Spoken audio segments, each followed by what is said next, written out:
जय हिंद साथियों, वंदे मातरम। EO, RO, CET, graduation level, 12th level, RAS और राजस्थान की जितनी भी राजस्थान लेवल की और जिसके अंतर्गत राजस्थान पूछा जाता है, उन सभी के ऑनलाइन प्लेटफॉर्म पर आपका हार्दिक स्वागत है। चैनल को लाइक, सब्सक्राइब और शेयर करें, जिससे अधिक लोगों को इस शिक्षा एक महत्वपूर्ण प्लेटफॉर्म का लाभ मिल सके। अपन बात कर रहे हैं कि मेहनत से ही सफलता अर्जित की जा सकती है।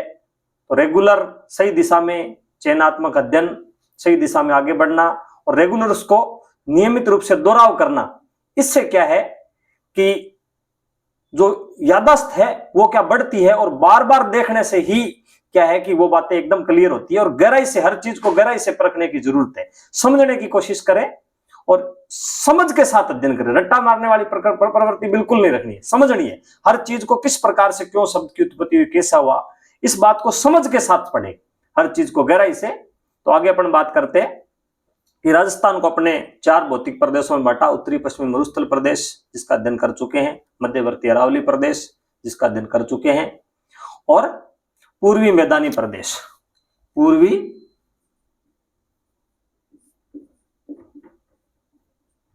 मैदानी प्रदेश। महत्वपूर्ण बातें कल इसकी अपन ने नोट की। अब उसको थोड़ी गहराई में जो बातें छूटी हुई है उसको और शामिल कर लेते हैं। तो इसको अपन 3 भागों में बांट सकते हैं। सबसे पहले बात करते हैं चंबल बेसिन की। चंबल बेसिन की बात करते हैं। तो ये एक मैदानी प्रदेश है और ये चंबल बेसिन की अगर अपन बात करते हैं तो इस क्षेत्र में क्या महत्वपूर्ण बातें निकल के आती है। इस क्षेत्र में बीहड़, इसको अपन क्या कह सकते हैं, बीहड़ है इसमें, बीहड़ या उत्खात आकृति, उत्खात प्रदेश भी अपन इसको कह सकते हैं, बीहड़ प्रदेश भी कह सकते हैं, उत्खात प्रदेश भी कह सकते हैं। अगर बात करें तो सर्वाधिक बीहड़ कहां है, सर्वाधिक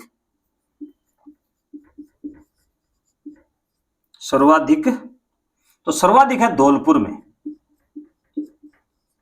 राजस्थान में सर्वाधिक अगर बात करें तो सर्वाधिक बीहड़ कहां पर है, धौलपुर में। और जो बीहड़ से प्रभावित क्षेत्र है उसमें कौन कौन सा शामिल हो जाएगा, कोटा, बूंदी, सवाई माधोपुर,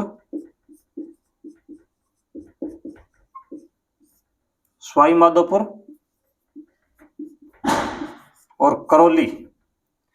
जिन जिलों के अंतर्गत चंबल बहती है वो लगभग क्या है, बीहड़ से प्रभावित है। और सर्वाधिक अगर बात करें तो राजस्थान में कौन सा हो जाएगा, धौलपुर सब सर्वाधिक बीहड़ प्रभावित क्षेत्र हो जाएगा। आगे अपन बात करते हैं तो इस क्षेत्र को और क्या कहते हैं, इस क्षेत्र को डांग भी कहते हैं। इस क्षेत्र में एक डांग प्रदेश भी है। तो डांग किसे कहते हैं, डांग की अगर बात करें तो डांग क्या है कि चंबल के दक्षिण में अनियमित पहाड़ियां हैं। जैसे ये चंबल नदी है, अपन बात करते हैं,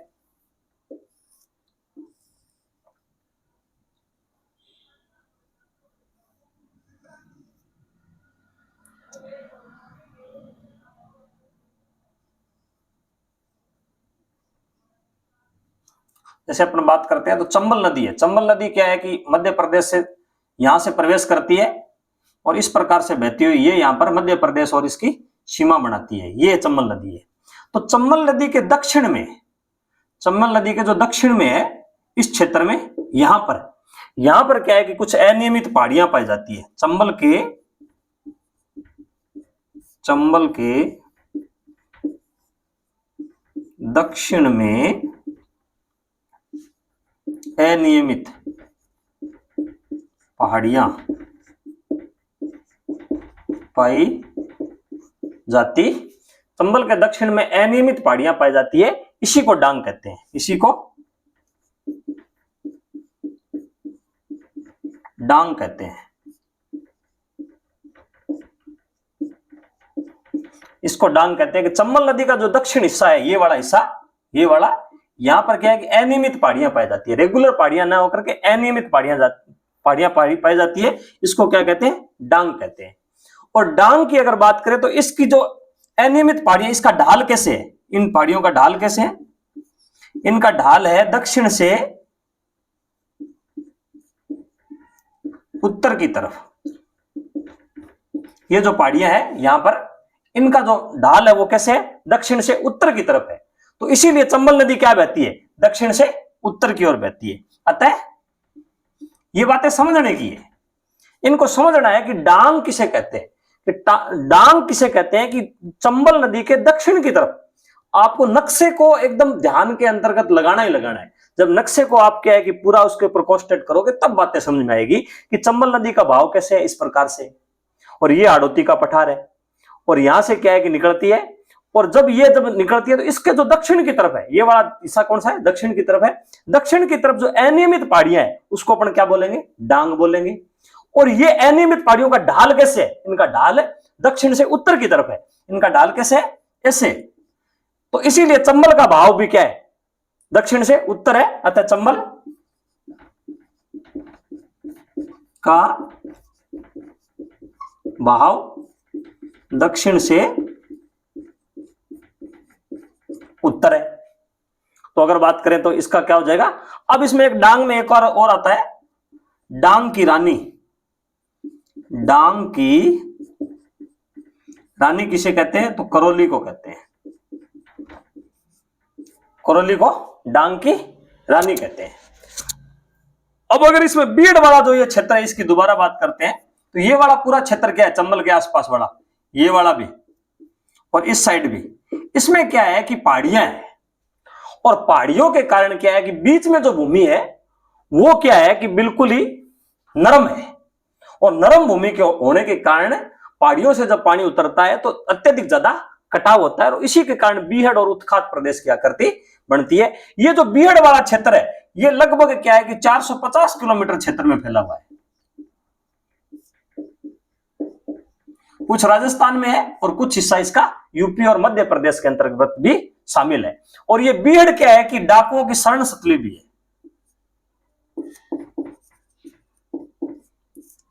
डाकुओं की शरण सतली,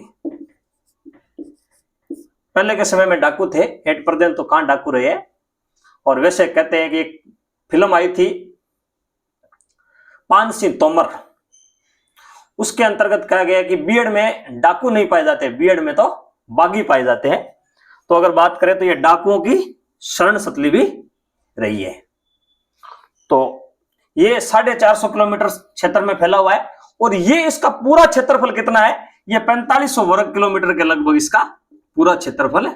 बीहड़ प्रभावित जो क्षेत्रफल है वो 4500 वर्ग किलोमीटर के लगभग पूरा फैला हुआ है। और इस क्षेत्र की और खास बात क्या हो जाएगी, यहां सर्वाधिक अवनालिका अपर्दन होता है। अवनालिका का मतलब हुआ ना, जैसे ये पहाड़ी है, पहाड़ी से निकली जल की धाराएं, और वो क्या है कि बहुत गहराई तक चली जाती है, अंदर तक, तो वो क्या कहलाता है, अवनालिका अपर्दन कहलाता है। सर्वाधिक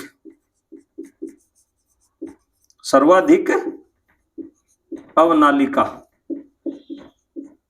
अपर्दन। अपर्दन का मतलब मैंने आपको पहले बताया था, अपर्दन का मतलब होता है काटना, और निक्षेपण का मतलब होता है कोई चीज, जैसे यहां से क्या है कि मिट्टी कटाव हुआ तो ये क्या कहलाएगा, अपर्दन। और जब ये काट करके मिट्टी कहीं पर जमा कर दी जाती है तो इसको क्या कहते हैं, निक्षेपण कहते हैं। तो यहां सर्वाधिक अवनालिका अपर्दन, ये क्षेत्र है वो सर्वाधिक अवनालिका अपर्दन से प्रभावित है। अगर पूरे भारत में भी बात करें तो ये क्षेत्र सर्वाधिक अवनालिका अपर्दन से प्रभावित है। और जब ये मिट्टी काटती है तो निक्षेपण करती है, जब ये मिट्टी निक्षेपण करती है तो इसका मतलब क्या हुआ, यहां नवीन कांपीय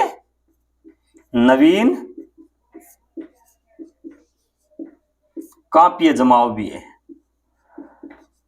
नवीन कांपीय जमाव भी है। मिट्टी के बारे में अपन पहले ही पढ़ चुके थे, यहां पर काली मिट्टी पाई जाती है, क्योंकि ये इस क्षेत्र से दक्षिण के पठार से आती है, तो यहां पर काली मिट्टी पाई जाती है। अब इसमें एक बात और आती है, इसमें अगर बात करें तो कुछ एक मंडोली की पहाड़ियां भी है। यहां पर पहाड़ियों की बात करें तो मंडोली की पहाड़ियां, ये भरतपुर ये वाला क्षेत्र पड़ता है, मंडोली की पहाड़ियां,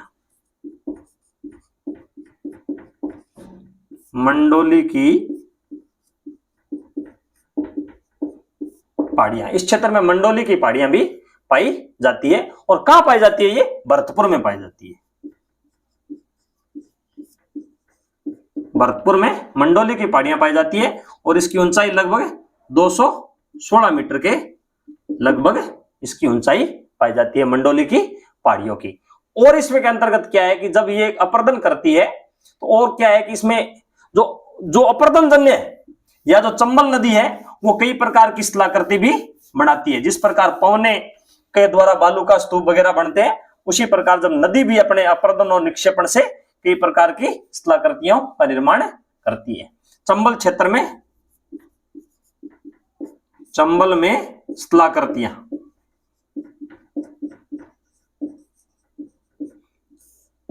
ये पूरा का पूरा क्षेत्र इसके अंतर्गत है कंप्लीट हो जाएगा। मुख्य मुख्य बातें अपने शामिल कर ली है कि इसमें क्या क्या चीजें हैं। तो एक तो इसमें गार्ज बनाती है, चंबल नदी है वो गार्ज बनाती है। गार्ज का मतलब होता है कि एक गहरी खाई के अंदर बहती हुई जाती है। और जब ये लास्ट के अंतर्गत जाके यूपी में यमुना में मिलती है तो यहां पर ये किस में बहती है, गार्ज में बहती है। तो ये वाला क्षेत्र क्या कहलाता है, गार्ज में बहती है। काफी लंबाई तक है चंबल नदी गार्ज के अंतर्गत बहती है। और क्या क्या बनता है स्थलाकृतिक रूप में ये चंबल नदी कागार बनाती है। नदी कागार, नदी के कागार का मतलब होता है किनारा, नदी का गहरा किनारा भी ये बनाती है। और क्या बनाती है, जलप्रपात का मतलब हुआ कि कई बार क्या है कि जल तेज गति से नीचे गिरता है तो फिर वहां पर बहुत गहराई तक वो चला जाता है जल, और वहां पर एक प्रकार से जल का कुंड तक बना जाता है और वो जो भूमिगत जल है उससे एक हो जाता है। उसको क्या कहते हैं, जलप्रपात भी यहां पर बनाती है। और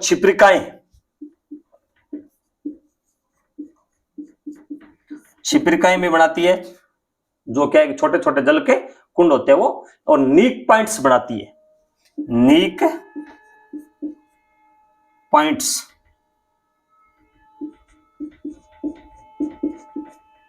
पॉइंट्स बनाती है।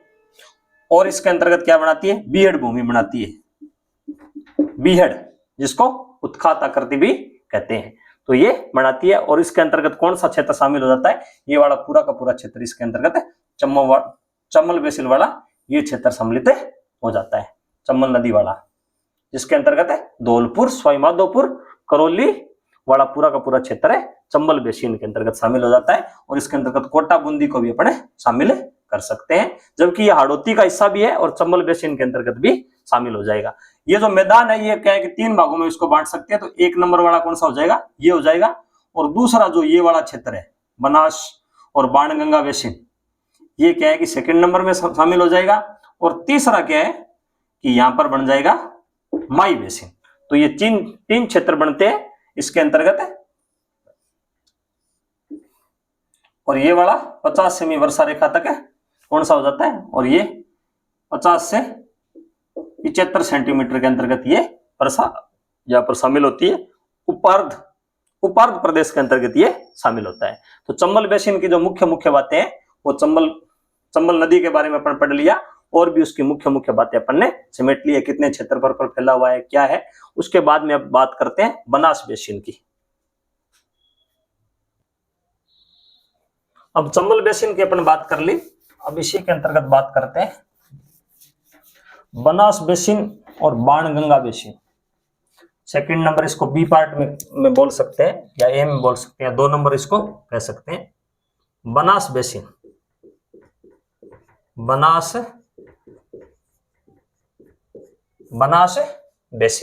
बेसिन की अगर बात करें तो इसमें बनास बेसिन व और बाणगंगा बेसिन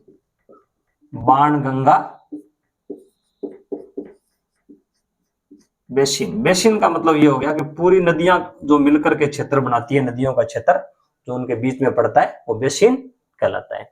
तो ये वाला क्षेत्र क्या है कि ये 2 भागों में बांट सकते हैं इसको। एक तो ये वाला क्षेत्र अलग कर सकते हैं अपन, इसको बाणगंगा बेसिन कह सकते हैं, और ये वाला क्षेत्र बनास बेसिन के अंतर्गत शामिल हो सकता है। तो सबसे पहले छोटा क्षेत्र है बाणगंगा बेसिन की बात करें तो इसके अंतर्गत जयपुर, दौसा व भरतपुर 3 जिले शामिल है। इसमें बनास बेसिन के अंतर्गत क्या हो जाएगा, जयपुर, दौसा और भरतपुर का जो मैदान है बाणगंगा भी इन्हीं जिलों में बहती है, जयपुर, दौसा और भरतपुर में। और बाणगंगा कहां से निकलती है, बैराट की पहाड़ियों से निकलती है, और 240 किलोमीटर लंबी है। इसकी अपन बात है पहले वाले वीडियो में कर चुके हैं। तो ये बाणगंगा बेसिन हो गया। और दूसरा बेसिन हो गया अपने पास है बनास बेसिन। बनास बेसिन को फिर अपन कितने भागों में बांट सकते हैं, दो भागों के अंतर्गत बांट सकते हैं। इसमें मेवाड़ का मैदान एक तो हो जाएगा, मेवाड़ का मैदान, मेवाड़ का मैदान। मेवाड़ का मैदान की बात करें तो ये कौन सा कहां हो जाएगा, इसमें सेंटर में कौन सा हो जाएगा, बनास नदी। बनास नदी का दक्षिण वाला भाग, ये जैसे ये बनास नदी यहां ऐसे बहती है और बनास नदी का ये दक्षिण वाला भाग है, ये क्या हो जाएगा, मेवाड़ का मैदान। बनास के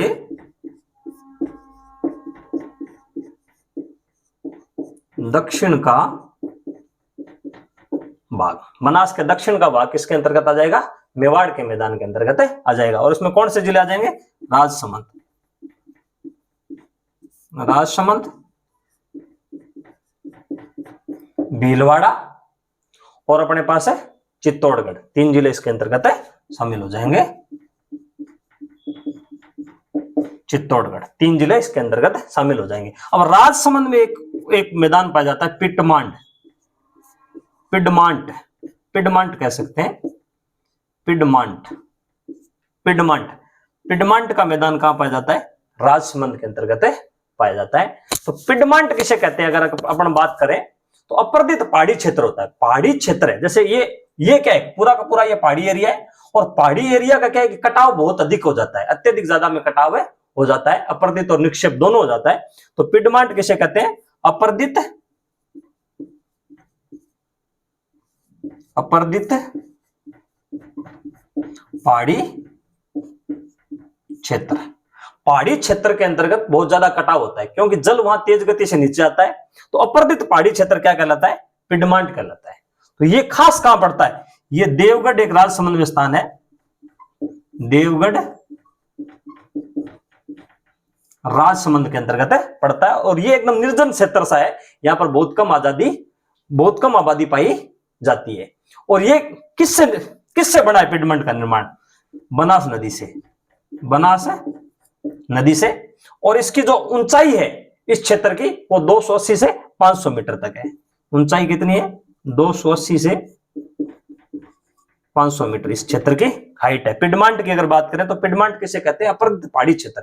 जब पहाड़ी क्षेत्र में जल उतरता है तो पहाड़ी क्षेत्र में अत्यधिक कटाव होता है, तो वो क्या होता है, अपर्दित होता है। और पहाड़ी क्षेत्र अपर्दित होता है, उसको क्या कहते हैं, पिडमांट कहते हैं। ये कहां पर पड़ता है, अगर राजस्थान में बात करें तो ये देवगढ़ राजसमंद के अंतर्गत पड़ता है। इस क्षेत्र की ऊंचाई कितनी है, 280 से 500 मीटर है। और यहां पर किससे बना है ये पिडमांट, बनास नदी के कारण बना है। और इस क्षेत्र की क्या खासियत है, यहां अनाच्छादन अधिक होता है, पहाड़ी क्षेत्र है तो यहां पर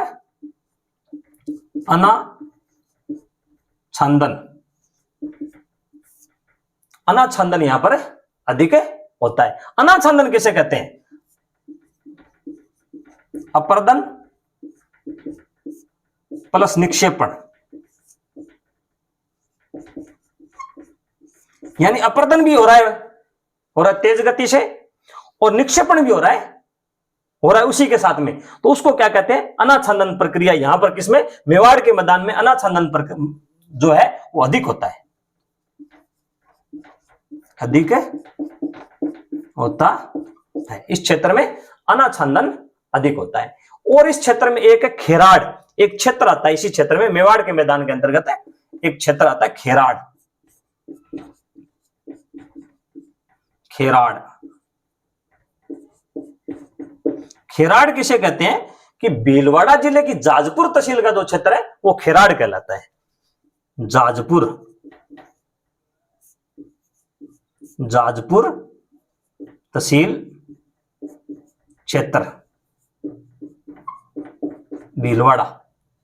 भीलवाड़ा जिले का जो जाजपुर तहसील का जो क्षेत्र है वो खेराड़ कहलाता है। एक माल खेराड़ भी है, और माल खेराड़ किसे कहते हैं, माल खेराड़ है वो टोंक के अंतर है। टोंक जिले का अधिकांश भाग क्या कहलाता है, माल खेराड़ कहलाता है। और ये खेराड़ क्या कहलाता है, जाजपुर तहसील का, जाजपुर तहसील भीलवाड़ा जिले का खेराड़ कहलाता है। और माल खेराड़ किसे कहते हैं, टोंक का अधिकांश जिला है वो, टोंक जिले का अधिकांश क्षेत्र क्या कहलाता है, माल खेराड़ कहलाता है। इसी के अंतर्गत मेवाड़ का भाग हो गया और इसी के अंतर्गत दूसरा भाग क्या हो जाएगा, मालपुरा करौली का मैदान।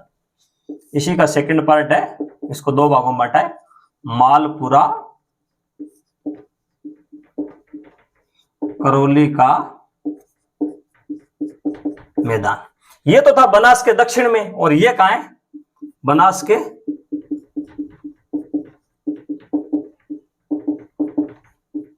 के उत्तर वाला भाग, ये बनास का ये वाला उत्तर वाला भाग, ये क्या कहलाएगा? मालपुरा करौली का मैदान कहलाता है। बनास के उत्तर वाला भाग है मालपुरा करौली का मैदान कहलाता है। और इसके अंतर्गत कौन से क्षेत्र शामिल हो जाएंगे? इसमें हो जाएंगे जिले अजमेर,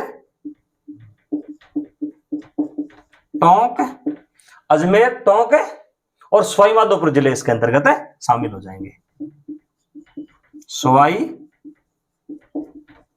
माधोपुर 3 जिले शामिल हो जाएंगे। बनास बेसिन के अंतर्गत 6 जिले शामिल होते हैं, राजसमंद, भीलवाड़ा, चित्तौड़, अजमेर, टोंक और सवाई माधोपुर। इनको 2 भागों में बांट दिया, मेवाड़ का मैदान और मालपुरा करौली का मैदान। करौली जिला शामिल नहीं है, परंतु ये मालपुरा करौली का मैदान कहलाता है बनास के उत्तर वाला क्षेत्र। तो इसके अंतर्गत अजमेर, टोंक और सवाई माधोपुर सम्मिलित हो जाएंगे। और माल खेराड़ किसे कहते हैं? इसी के अंतर्गत एक क्षेत्र आ गया ना, माल खेराड़, इसीलिए मालपुरा कहलाता है। माल खेराड़ किसे कहते हैं? टोंक का अधिकांश भाग। तभी इन क्षेत्रों को याद रखने से क्या है कि बोलियां ऑटोमेटिक याद हो जाएगी। खेराड़ी बोली कहां बोली जाती है? तो टोंक क्षेत्र के अंतर्गत बोली जाती है। माल खेराड़ टोंक का अधिकांश भाग, क्या कहलाता है? माल खेराड़ कहलाता है। इसमें इसकी भी ऊंचाई अधिक है और इसकी भी ऊंचाई काफी है। इसकी अगर हाइट की बात करें तो ये भी 280 से 400 मीटर तक ऊंचा है।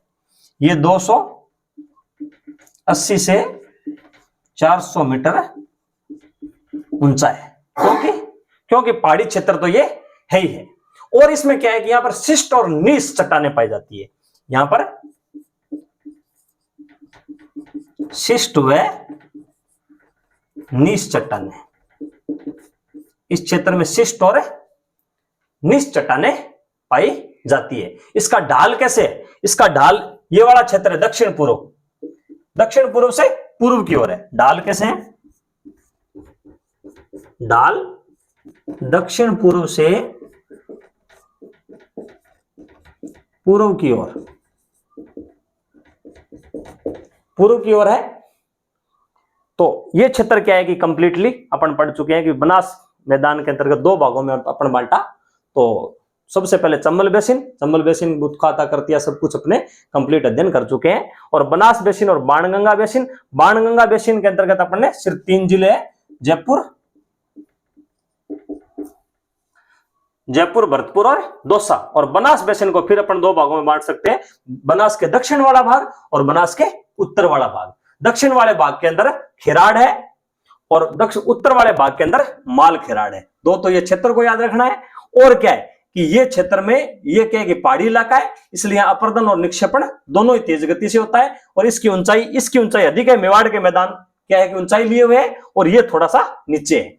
इसी बात को अपन महत्वपूर्ण बातों को ध्यान में रखना है। यहाँ शिष्ट और निष्ठ चट्टानें पाई जाती है। इसका ढाल दक्षिण पूर्व से पूर्व की ओर है और इसका ढाल कहाँ है? दक्षिण से लेकर के इसका भी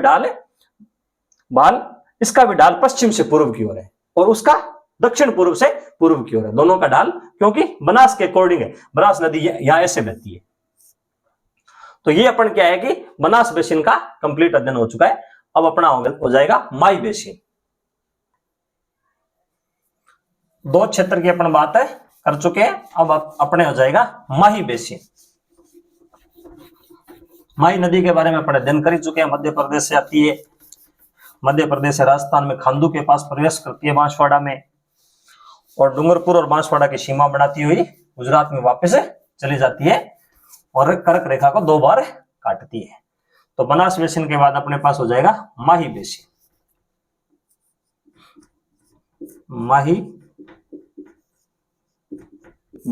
माही बेसिन को क्या कहते हैं? बागड़ भी कहते हैं। बागड़ किसे कहते हैं? पुरानी जलोढ़ है वो क्या कहलाती है? बागड़ कहलाती है। ये बात अपने को ध्यान में रखना है। पुरानी जलोढ़ कहां भी है वो क्या कहलाएगा? बागड़ प्रदेश उसको अपन कह सकते हैं, क्योंकि माई नदी पुराने समय से बह रही है और यहाँ पर पुरानी जलोढ़ पाई जाती है। शेखावटी के अंतः प्रवाही प्रदेश में भी कई नदियां नाले हैं और वो भी क्या है कि बागड़ क्षेत्र कहलाता है, क्योंकि वहां भी पुरानी जलोढ़ पाई जाती है। और लूणी नदी का जो उपवा क्षेत्र है, गोडवाड़ा क्षेत्र, वहां भी क्या है कि की बागड़ पाई जाती है, पुरानी जलोढ़ वहां पर पाई जाती है। इसको अपन क्या कह सकते हैं, बागड़ प्रदेश कह सकते हैं। तो आगे अपन बात करें बागड़ प्रदेश, और इसको वागवर भी कहते हैं, वागवर भी कहते हैं। और प्राचीन काल में इस क्षेत्र को पुष्प प्रदेश भी कहते थे। प्राचीन काल में प्रदेश इसको कहते थे, प्राचीन काल में इसको क्या कहते थे, पुष्प प्रदेश कहते थे। एक इसकी खास बात यह है कि यहाँ ढाल प्रवणता अधिक है। ये वाला क्षेत्र है वो तेज गति से क्या है कि ये वाली पहाड़ियां है, और पहाड़ी क्षेत्र से तेज गति से क्या है कि नीचे की तरफ जाता है, तो इसको ढाल प्रवणता बोलते हैं। ढाल प्रवणता, अगर राजस्थान में सबसे ज्यादा ढाल प्रवणता की बात करें तो यही है। और ये ढाल प्रवणता कितनी है, 8 से 12 मीटर प्रति किलोमीटर। यानी अगर 1 किलोमीटर क्या है कि अपन अगर नीचे जाते हैं तो वो जो क्षेत्र है वो 8 से 12 मीटर तक गहरा हो जाता है। तो इसलिए क्या है कि ये क्षेत्र जब ढाल प्रवणता अधिक है तो ये क्या है कि गहराई तक विच्छेदित है, गहराई तक विच्छेदित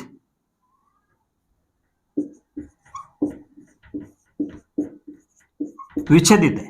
यानी कि जब तेज गति से पानी चलता है तो क्या है कि वो क्या है कि गहराई तक विच्छेदित कर देता है। तो ये वाला क्षेत्र क्या है कि गहराई तक विच्छेदित है। इस क्षेत्र में और अगर बात करें तो एक इसमें क्षेत्र पड़ता है छप्पन का मैदान, छप्पन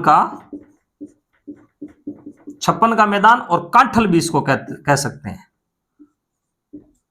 कांठल का वैसे शाब्दिक अर्थ होता है माही का किनारा, माही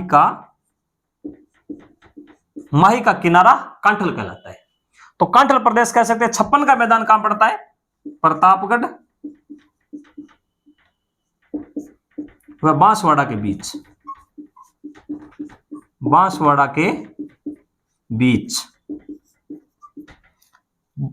प्रतापगढ़ और बांसवाड़ा के बीच 56 नदी नाले और 56 गांव का समूह क्या कहलाता है, छप्पन का मैदान कहलाता है। और कांठल किसे कहते हैं, प्रतापगढ़ का जो भाग है वो कांठल कहलाता है, और माई नदी के किनारे पर किनारा है, उसको शाब्दिक अर्थ के रूप में उसको अपन ये कह सकते हैं। इस क्षेत्र की और क्या खास बात है, इस क्षेत्र के अंतर्गत बांस खूब है, बांस, महुआ, और खेती की अगर बात करें तो यहां मक्का, चावल पैदा होता है, मक्का और चावल पैदा होता है। और यहां पर वालरा कृषि भी होती है, वालरा कृषि भी इस क्षेत्र के अंतर्गत है, कुछ क्षेत्र के अंतर्गत होती है। और इसमें क्या है कि उड़न गिलहरी पाई जाती है। सीता माता अभयारण्य है प्रतापगढ़ में, वहां उड़न गिलहरी